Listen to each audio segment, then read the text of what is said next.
네, 제1야당 당대표에 대한 체포동의안 가결, 국회 국무총리 해임 건의, 검사 탄핵 발의, 사상 초유의 일들이 국회에서 벌어지고 있습니다. 정국이 무척 혼란스럽고요. 예고드린 대로 유승민 전 국민의힘 의원 모시고 현안 진단해 보겠습니다. 어서 오세요. 예, 안녕하세요. 유승민입니다. 굉장히 일찍 오셨어요. 많이. 예, 오늘 차가 시내에 많이 막힐 것 같아서 예, 좀 일찍 서둘러 왔습니다. 예, 저희 하프타임 하는 오윤혜 씨도 지금 7시까지 도착을 하실 수 있을지 걱정이라고 하는데 비 오는 화요일 오후 4시부터 시내 한복판에서 예. 시가 행진이 있어가지고 예. 다들 지금 교통이 지금 많이 어려우신 상황인 것 같습니다. 그러네요. 예. 자, 더불어민주당 이재명 대표에 대한 체포동의안이 국회에서 가결이 됐고 오늘 영장실질심사가 이루어지고 있습니다. 이 체포동의안의 가결의 의미도 한번 봐야 될 것 같고요. 예. 그 이후에 이 영장이 발부되느냐 기각되느냐에 따라서 민주당도 국민의힘도 정책 파장이 클 것 같아요. 그렇습니다. 예, 종합적으로 한번 좀 그 부분 말씀을 좀 해주시죠. 가결은 저는 뭐 저도 놀랐습니다. 저는 네. 가결될 가능성이 있다고 생각했는데 네. 놀랐고요.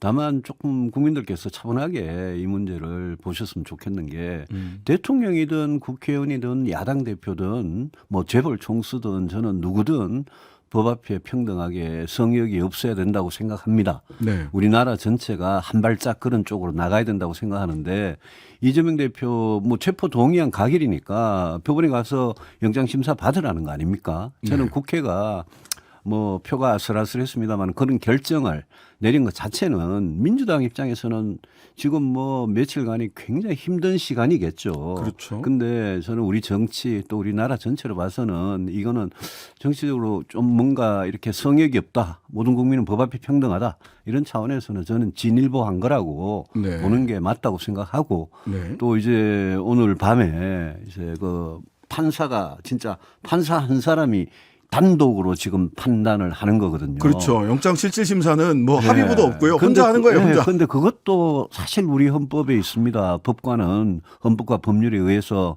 독립하여 양심에 따라 판단하는 거 아닙니까? 네. 저는 우리 사법부가 살아있다면 이 문제에 대해서 정말 여러 가지 불법의 어떤 혐의 이런 데 대한 증거를 검찰이 뭐 엄청난 증거를 제시한다는데 사실 이제까지는 저는 검찰이 굉장히 답답했어요. 네. 이 검찰이 문재인 정부 때 국정농단 수사할 때는 정말 신속하게 정광석화와 같이 했잖아요. 그렇죠. 그 사람들이 지금 1년 반 동안 끌면서 국민들이 보기에 소위 말하는 스모킹 건이라 그러죠. 네. 국민들 다수가 생각하기에 아 이재명 대표 이거 불법이 확실하구나. 라는 결정적인 증거를 아직까지는 네. 예? 내놓지 못한 상태에서 이번에 이제 구속 이 여부를 결정을 네. 하는 거잖아요. 네. 그래서 저는 판사 입장에서 굉장히 좀 여러 가지 검찰이 내놓는 자료들을 보고 정말 진짜 증거 인멸 또 위증 교사 이런 부분이 구속 사유가 되는지 결정을 하고 정치적으로는 뭐 그 오늘 밤의 그 내일 새벽이 될지 그 결과에 따라서 정치판은 정치대로 경랑에 휩싸이게 되겠죠. 네. 저 경랑에 휩싸인다라고 했을 때 민주당 같은 경우는 기각이 될 때나 아니면 발부가 될 때나 어쨌든 발부가 되면 이재명 없는 이재명 체제가 한동안 갈 것이고 기각이 돼서 이재명 대표가 구속되지 않을 경우에는 이재명 대표의 당 장악력이 훨씬 더 커지지 않겠느냐. 이런 예상들 많이 하는데 어떻게 영장이 보세요? 기각되면요. 예. 그럼 뭐 민주당은 총선까지는 최소한 이재명 대표 1인 체제로 예. 그냥 간다고 보고 제가 보기에는 비명계들은 네. 숙청당할 가능성이 상당히 숙청. 있다고 봅니다. 네, 뭐 네. 탈당을 하든지 뭐 분당을 하든지 그럴 가능성이 높다고 보는데 네. 구속이 되면 네. 그럼 저는 민주당은 네. 저는 지금은 막 그냥 오늘 또 보니까 원내대표 선거하는데 막 무슨 정책내 최고위원이 그 뭐 이재명 지키겠다는 서약하라 그러고 충성 맹세하라 그러고 또 어떤 사람은 기표수 들어가가지고 자기 그 부결했다는 거 인정샷도 찍고 또 물러나는 게 박강원 원내대표하고 송갑석 최고위원 네네. 사표 내니까 이재명 대표가 그것만 딱 수리하고 저는 그거 보면서 지금 당장은 민주당이 너무 좀 감정적으로 흥분한 상태 아니냐. 네. 그리고 개딸이라는 소위 그분들 너무 지금 국민의힘도 진짜 그런 극성 당원들이 너무 문제거든요. 네. 근데 민주당도 지금 똑같아요. 지금 하는 짓 보면. 저는 지금 민주당이 친명계들이 며칠 감정적으로 저리 하는 거 보고 이거는 진짜 뭐 민주적인 정당이라보다 정말 독재 정당 아니냐. 그리고 어떻게 보면 좀 무슨 이재명 교주에 대한 종교 집단 같은 그런 생각까지 들던데 저는 구속이 되면 그런 분위기도 시간이 흘러가면서 변해서 이재명 대표는 결국 물러날 수밖에 없다. 그래 보고 민주당도 어떤 이재명 이후에 리더십 그 문제에 대해서 당연히 고민할 수밖에 없다. 저는 그렇게 봅니다. 저 홍익표 원내대표가 예. 오늘 선출이 됐어요. 예. 홍익표 의원하고도 의정 활동을 같이 그럼요. 예. 해보셨죠. 예. 뭐 홍익표 의원 원내대표 선출 어떤 의미가 있다고 보십니까? 뭐 제가 의정 활동을 할 때는 저는 뭐 가까이는 잘 모릅니다만은 네. 합리적인 분이라고 생각을 했고요. 네. 다만 그분도 오늘 말씀하신 걸 보면 이재명 대표가 구속이 되든 영장이 기각이 되든 이재명 대표 체제로 간다라고 말씀하시는 것 같아요.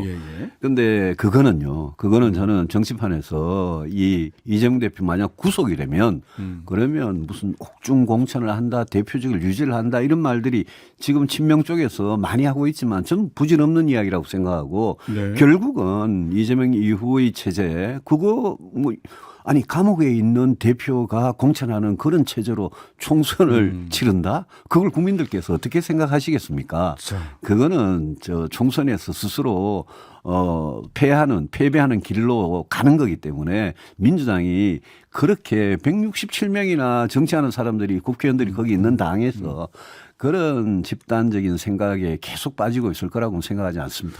자, 국민의힘에는 영향을 줄 수밖에 없을 것 같아요. 국민의힘에 윤 대해서도. 대통령한테도 영향을 주고 예, 국민의힘한테도 영향을 주고요. 한동훈 법무부 장관한테도 한동훈 법무부 장관한테 여기 오늘 만약 구속이 되면요. 예. 만약 기각이 되면 그거는 뭐 윤석열 대 이재명 체제가 이 싸움이 예. 더 세지겠죠. 더 세집니까? 그죠? 예.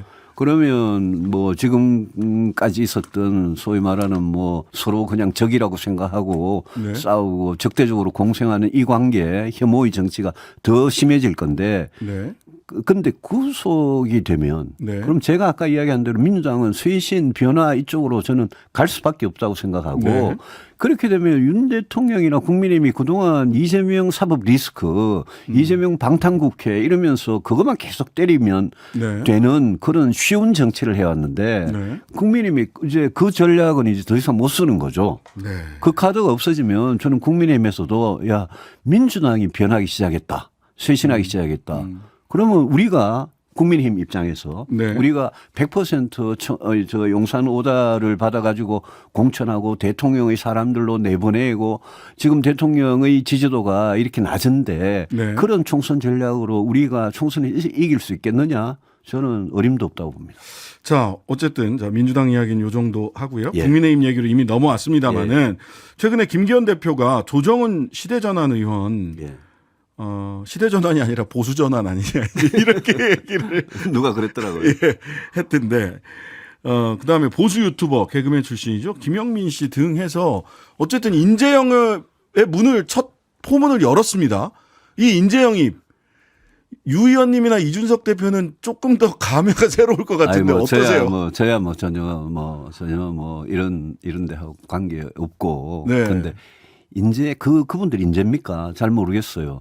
저는 뭐 특정인을 겨냥해서 말씀을 드리기보다 원칙적으로 국민의힘이 지금보다 더 오른쪽으로 가면 망하는 길이고요. 그리고 네. 또 하나 국민의힘의 기회주의자, 출세주의자, 해바라기들, 완장 이런 사람들 제발 좀 사라졌으면 좋겠는데 네. 오히려 이번에 인재영입이라는 걸 보면서 야, 이 기회주의자가 성공하는 세상 그런 정당 그거 안 된다라는 네. 생각이 들고 또 보수 특히 극우 유튜버라고 할 수 있는 그런 분들은 저는 유튜버를 하면서 자기들 마음대로 떠드는 거 좋아요.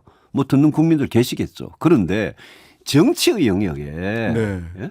정치 영역에 그런 극우 유튜버들이든 극자 유튜버들이든 네. 그런 분들이 직접 정치인이 돼가지고 국회의원이 되든 시장 도의사가 되든 네. 저는 그거는 우리 정치를 굉장히 위험에 빠뜨리는 거라고 생각합니다. 그런 점에서 극우 보수 유튜버들한테 그거를 입당을 시켜가지고 그 사람들한테 정치할 기회를 당이 그냥 직접 준다. 그거는 정말 위험한 일이다 생각합니다. 네, 허은하 의원이 예. 유승민, 이준석한테는 그렇게 야박하게 굴더니 조정훈까지 품는 게 이게 무슨 행태냐 뭐 아니, 이런 뭐. 취지의 비판을 하셨어요. 뭐 저한테 야박하게 아무리 야박하게 굴어도 저는 뭐 예. 전혀 흔들리지 않습니다만은 당이요. 제가 24년간 몸담아 왔던 당이 이런 식으로 가는 데 대해서 제가 아니 윤석열 대통령보다 제가 이 당에 대한 애정 이런 게 얼마나 뿌리가 깊겠습니까? 이 당이 이렇게 가도 되냐 그런 생각이 드는 거죠. 자, 또 유 전 대표님이 오늘 중앙일보 박근혜 전 대통령 인터뷰에서 또 언급이 됐어요. 네. 예. 2016년 총선에서 제가 명시적으로 유승민 의원 공천을 주지 말라고 한 적은 없다. 그러나 청와대 참모진이 제가 유 의원을 마땅치 않게 생각한다는 것을 알고 있었기 때문에 결과론적으로 공천 파동은 제 책임이다. 마땅치 않게 생각은 하셨나 봐요. 아, 어떻게 보셨어요? 이 인터뷰 오늘 보셨죠? 뭐 인터뷰 봤죠. 예. 새벽에 봤는데 뭐 거기에 뭐 과거 인연은 과거 인연으로 흘러간 대로 뭐 이런 말도 하시고 네. 여러 말씀하셨는데 오늘 인터뷰 박근혜 전 대통령 인터뷰에 대해서는 뭐 할 말이 뭐 저도 엄청 많습니다. 네. 왜냐하면 그분이 임기 중에 치적으로 내세운 무슨 사드 배치나 네. 또 지소미아나 또 공무원 연금 개혁 네. 같은 거는 제가 바로 그 중심에 있고 원내대표 책임을 시절에. 맡아가지고 예. 했던 부분들이 있기 때문에 저도 사실관계에 대해서 할 말이 굉장히 많은데 오늘 그 박근혜 전 대통령 인터뷰 중에 이런 게 있어요. 불찰이었다라고 이야기하면서 자신의 그 죄에 대해서 네. 예컨대 내가 뇌물죄로 기소되고 탄핵을 당할 만큼 잘못했다고 생각하지 않는다라는 그런 취지였습니다. 표현이 예. 있었습니다. 그대로. 네, 네.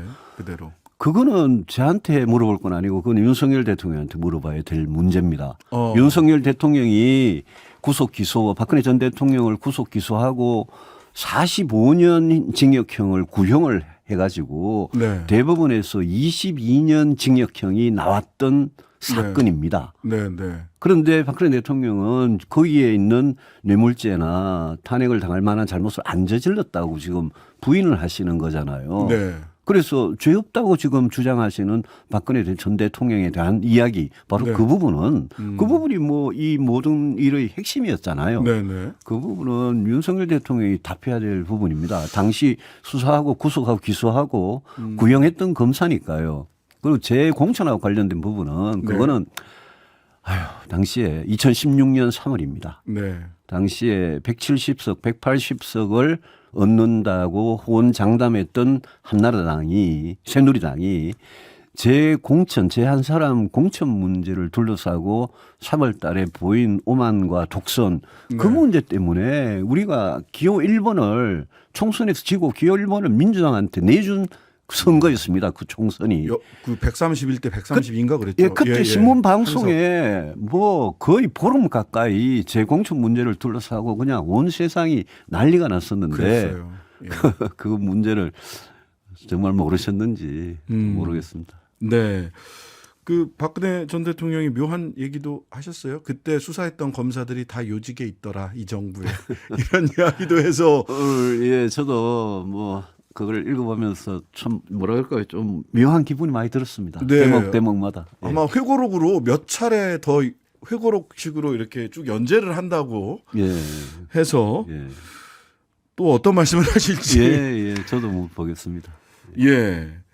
자, 내년 총선을 앞두고 사실 이런 얘기들 그 민주당이 소위 비명계 의원들이 구심점은 없지만 예. 만약 아까 말씀으로는 숙청이라고 얘기를 하셨어요. 바깥으로 나간다. 예. 탈당을 하거나 또 뭐 숙청을 당한다.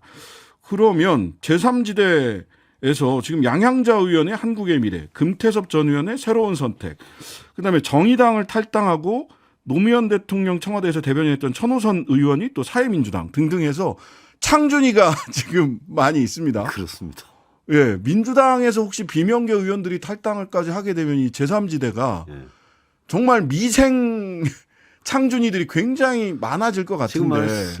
지금 말씀하신 분들이 대부분 민주당 출신이거나 진보 쪽 출신 아닙니까? 그렇네요. 그죠? 예. 그건 지금 보수 쪽에서는 아직은 그런 움직임이 없잖아요. 네네. 그래서 저는 보수 쪽에서 앞으로 신당이나 제3당 네. 관련된 움직임은 아직은 없는데 네. 저는 분명히 그런 움직임도 있을 수 있다라고 생각을 하는데 예, 예. 그런 보수에서 나온 분들하고 진보에서 나온 분들이 정말 제3지대에서 하나의 정당을 만드느냐 저는 그거는 잘 모르겠습니다. 아. 예. 조원진 우리공화당 대표는 민주당에서 갈라져 나온 호남 쪽 비명계와 유승민, 이준석 계열의 신당이 총선 전에 결국 합칠 거다라는 시나리오를 얘기를 하셨더라고요. 근데요. 당을 하려면 무슨 예. 떴다방 같이 기회주의적으로 예. 뭐 당을 만들었다가 총선 지나고 나서 몇 수가 없고 나면 그 다음에 뭐 무슨 또 큰 당하고 합당하고 이런 데 대해서 국민들께서 굉장히 싫어하시거든요. 네. 그래서 누구든지 만약 새로운 정치 세력, 새로운 정당으로 등장을 하려면 그게 국민들한테 분명한 어떤 신뢰나 희망을 줄 수 있어야 되고 또 상당히 임팩트가 있어야 될 겁니다. 그래야 성공을 할 수 있을 겁니다. 그런 점에서 지금 무당층, 중도층이 굉장히 많지만 네. 신당이 현실적으로 정말 성공을 하려면 그건 정말 그냥 기회주의가 아니라 그 거꾸로 진짜 죽겠다는 각오를 하지 않으면 쉽지 않을 거다. 지금 말씀하신 그런 어떤 새로운 어떤 당들 예. 그 당도 총선 전에 어디로 흡수될지도 사실 모르는 거잖아요. 그렇습니다, 사실. 네. 그래서 저는 다 미생 창준이라고 얘기를 하는데 미생. 완생이 돼서 창당을 하고 의원을 배출할 수 있을지는 정말 지켜봐야 될 문제인 것 같고요. 근데 우리 정치가 진짜 좀 바뀌었으면 좋겠어요. 네. 그거는. 그거는 저는 국민의힘이나 민주당이 몸담고 있는 의원님들도 아마 속으로는 그런 필요성을 많이 느낄 것 같아요. 자, 어제 또 그제 진교훈 민주당 강서구청장 후보 김태우 국민의힘 쪽 후보에서는 뭐 구상찬 의원이 하셨고 뭐 등등등 강서구청장 보궐선거 한 보름밖에 안 남았는데 구상찬 의원이 김태우 후보 선대위원장님이 이거 총선 전초전이라서 내년 총선 수도권 가늠해 볼 수 있습니까? 했더니 무슨 그런 소리를 하시냐. 총선 전초전 아니다. 그거는 민주당의 전략이다. 총선 전초전이라고 하는 것은. 그러시더라고요. 이거 총선 전초전으로 평가받는 선거 아닙니까? 어떻습니까? 전초전은 전초전이죠. 근데 그리고 왜 서울에 뭐 상당한 강수가 엄청 크잖아요. 예, 예. 그 많은 서울 시민들의 민심을 진짜 표로 확인할 수 있는 네. 계기가 되는 거니까 네. 그거는 뭐 전초전은 맞는데 저는 거기에 나온 결과가 총선이 그대로 이어진다고는 생각하지 않습니다. 네. 왜냐하면 국민의힘이 만약 이번에 강서구청장 선거에서 이기면 네. 계속 그냥 대통령이든 당대표든 정신 못 차리고 그냥 갈 거고 지면 네. 정신 그게 못 차릴 거다. 변화의 촉매가 될 수 있으니까 그거는 오히려 그 결과는 양당 모두 네. 거꾸로 영향을 미칠 가능성이 있다라고 예, 예. 보죠. 그리고 지금 중앙당에서 막 국회의원들이 이름 거물들이 예. 강서구청장 한 사람 재보궐 선거에 그것도 우리 후보가 잘못해가지고 했던 걸 대통령이 사면해가지고 똑같은 후보를 내보낸 정말 어이없는 선거에서 거기 가가지고 중앙당이 시끄럽게 매달릴수록 시민들은 이거 국민의힘이 지금 진다고 저러나 보다 이런 네. 생각을 할 수 있기 때문에 선거 전략은 상당히 조심을 해야 될 부분이 있다. 당 소속 모든 의원들의 추석 연휴에 3번 이상 강서구를 방문하고 그게요. 지시를 내리셨더라고요. 그게 저도 선거를 여러 번 해봤지만 예. 지역에요.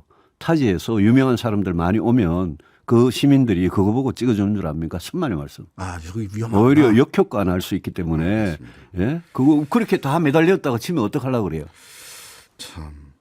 자, 윤석열 대통령 미국 방문하고 돌아왔는데요. 100년 외교사에 있어 정상회담을 이렇게 많이 한 대통령은 없었다. 이렇게 얘기를 하셨어요. 어쨌든 예. 11월 말에 부산 엑스포 개최지가 네, 네. 엑스포 개최지가 정해지고 부산이 결정입니다. 이제 이기느냐 이게 달려 있고 그동안 뭐 여러 가지 정보를 종합하면 사우디에 비해서 우리가 좀 뒤처지죠. 뒤처지고 있지 않습니까? 어쨌든 뭐 대통령의 그런 노력이 엑스포 부산 엑스포 유치에 저는 도움이 되면 뭐 좋겠다 생각하는데 취임부터 지금까지 1년 반 동안 해외 너무 많이 다니세요. 네. 그동안 한미일 예. 그거는 하고 싶은 만큼 하셨으니까 또 부산 엑스포도 하고 싶은 만큼 뭐 기네스북에 올라갈 정도로 하셨으니까 이제는 제발 경제 굉장히 위험하거든요 지금. 네, 네. 좀 제발 경제 민생에 신경을 써 주셨으면 좋겠다. 해외 좀 이제 좀 나가시는 거 좀 그만하셔라. 그만 좀 줄이시면 좋겠다. 그런 말씀드리고 싶어요. 네네. 그 인사가 굉장히 문제가 돼 왔습니다. 네. 근데 이제 일단 대법원장 후보자 이균영 후보 청문회 이틀에 걸쳐서 끝났는데 민주당에서는 부결 기류가 강한 것으로 지금 언론사에서는 취재가 됐더라고요. 이균영 후보 그냥 민주당이 부결 기류가 강하다 말다 떠나서 대법원장 후보로서 적절합니까? 저는 뭐 적절하지 않다고 보고요. 네. 그 대법원장을 한다는 거는 일단 법적으로 문제가 일단 없어야 되고 그렇죠. 도덕적으로 문제가 없어야 된다고 그거는 뭐 분명한 사실 아니겠습니까? 네. 그런데 이분 청문회 과정을 보니까 법적 도덕적으로 문제가 분명히 있는 것 같고 일부 역사 인식에도 문제가 있는 것 같은데 네. 대법원장은 국회에서 표결을 통해서 임명 동의를 하고 나머지 장관들은 지금 뭐 청문회를 안 해도 그냥 임명할 그런 상황이기 때문에 네. 저는 이게 장관 3명을 제가 보기에는 장관을 할 수 없는 사람들을 대통령이 내정을 해가지고 지금 청문회를 한다 그러고 또 한 사람은 할지 안 할지도 모르겠습니다만 네네. 장관에 대해서 이렇게 일종의 잘못된 인사에 대해서 당사자들도 물러날 생각이 없고 대통령도 임명 처리할 생각이 없는 이런 상태에 대해서 저는 네. 그 유탄이 대법원장 임명 동의안으로 가가지고 부결 가능성으로 저는 뭐 그런 가능성이 상당히 높다. 대법원장은 부결될 가능성이 그 뭐 굉장히 좀 예외적인 일이거든요. 네네. 어지간하면 해주는 일인데 30여 년 만에 처음. 지금 여러 가지 상황을 종합적으로 보면 대법원장 부결 가능성이 높다고 봅니다. 네. 더군다나 이 3명의 장관 후보자 신원식, 김행, 유인촌 후보자와의 관계까지를 놓고 본다면 더욱더 그것까지 드러나다. 엮어가지고 보지 않을까요? 국민들께서도 그래 보실 거고요. 네. 저 지난번 출연하셨을 때 해병대 박정훈 전 수사단장 외압 사건 무척 중요하게 보셨잖아요. 법과 그렇습니다. 정의가 살아있느냐를 가리는 사건이다. 예. 근데 박정훈 전 수사단장 측이 담당 수사팀 교체와 별건 수사 중단을 국방부에 예. 공식적으로 요청서를 예. 보냈습니다. 국방부는 일단 사실 무근이다 예. 이렇게 얘기를 했거든요. 박성훈 대령이 지금 여러 가지 요구하는 것들이 다 거부당하고 있어요. 권익위에서도 기각되고 네. 오늘 뭐 수원지법에서도 뭡니까 수사단장 해임에 예, 대한 어제 그랬죠. 예, 집행정지 그것도 기각되고요. 그렇습니다. 그리고 뭐 국방부 검찰단에서는 계속 기각되고 있고 그래서 네. 박정훈 대령이 저는 굉장히 외로운 싸움을 하는데 국민들 보시기에는 그저께 나왔던 해병대 사령관의 그 말 있지 않습니까? 녹취 해병대 사령관이 그쪽 수사단 예, 예. 단장하고 바로 단장하고 통화를 8월 하더라고요. 2일 날 통화한 그 내역에 해병대 사령관이 지금 핵심 증인이거든요. 네. 이 양반이 굉장히 지금 우유부단하게 햄릿 비슷하게 왔다 갔다 하는데 네. 이 사람이 8월 2일 날 해병대 사령관이 그 수사단장한테 전화를 수사단장이 아니죠. 수사 그 중수 뭡니까? 중앙수사대장 예, 중수대장한테 전화를 해가지고 우리는 진실되게 했기 수사했기 때문에 우리는 잘못이 없다. 그리고 박 대령이 원칙대로 공정하게 했다. 이렇게 이야기를 했단 말입니다. 근데 정훈이가 고생을 할 것 같다. 잘못하면 항명이 될 것 같아서 뭐 이렇게 이제 걱정을 그 해요. 이야기를 했잖아요. 예. 근데 제가 그걸 보고 야, 이거는 정말 이 진실과 정의가 바로 서는 이 일을 저렇게 박정훈 대령이 외롭게 이렇게 막 뭐라 그럴까요? 올가매는 그런 상황으로 가고 있는 거 이거는 국민들께서 좀 제발 관심을 가져주시고 우리 군이 이런 문제 바로 잡아야지 저는 진짜 강군이 된다고 생각하는데 이게 대통령 수사 외압 문제가 엮여 있지 않습니까? 그 의혹이 굉장히 강하게 제기되고 있죠. 그리고 그 핵심 증인들이 지금 다 국방부 장관 그만두고 뭐 국가안보실에서 2차장 그만두고. 저 국방비서관 다 지금 교체한다는 거 아닙니까? 네. 그 이 문제는 저는 이제 이게 이 정권 안에서 자체적으로 이거를 뭐라 그럴까요? 해결 못하고 다음 알겠습니다. 정권으로 미뤄지면 이건 굉장히 좀 국가적으로 불행하다. 알겠습니다. 오늘 말씀 여기까지 듣겠습니다. 유승민 전 국민의힘 의원이었습니다. 감사합니다. 예, 고맙습니다. 네. 하루 종일 기다려지는 진짜 시사. 평일 저녁 6시 5분 신장식의 뉴스 하이킥.